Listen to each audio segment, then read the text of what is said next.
On the bench today we have the Anytone AT-D890UV.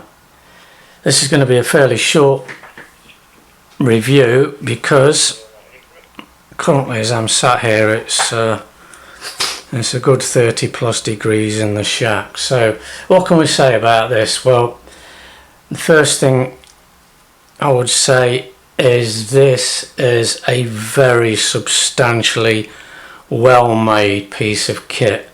Like a lot of stuff coming out of China these days, they really have upped their game.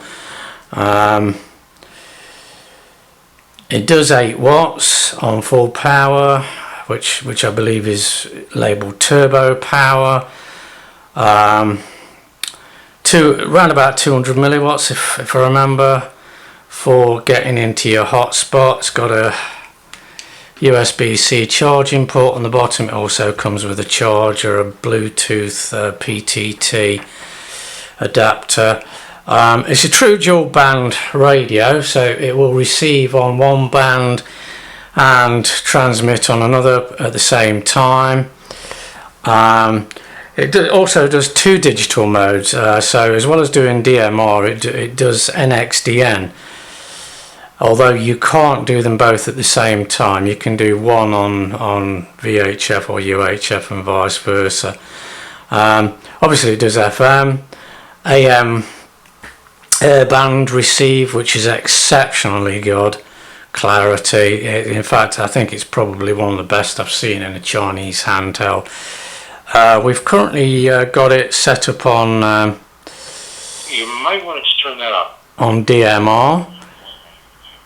Volume output is very good from this radio. You will find that you'll have to have the volume turned reasonably low down. Where are we? Oh, got a missed call from somebody. What else can I say about it? It's got a ridiculous amount of memories. I think around about 512,000 separate memories for storing all the DMR data that you can download. That's people's call signs, the location, etc, etc. I can't remember how much it is on NXDN. It's something similar. Really easy to use. The menu system is fantastic. Scroll through.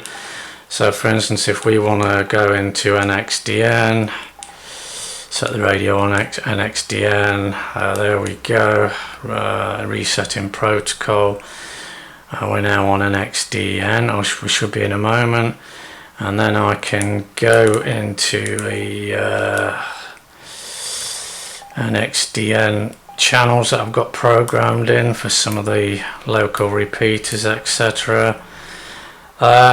Fantastic piece of kit. Not really much more I can say about it. The only thing is, there was a bit of messing about with the firmware to begin with. A lot of people were saying the NXDN, they couldn't get the radio to work on NXDN, which was true.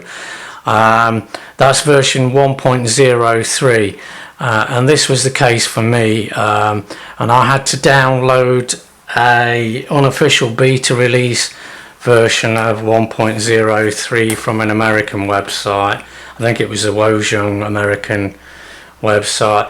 The same thing happened with version 1.04 when it came out as well. I've not upgraded to version 1.05 yet. I really haven't felt the need to do so. One thing you will need to do is to download the software if you're thinking of using DMR or NXDN, because you'll be sat here ages programming channels, and it really is a complete faff. Even though it is fairly straightforward on this radio, but it's not something you want to be doing for, particularly if you've got several hundred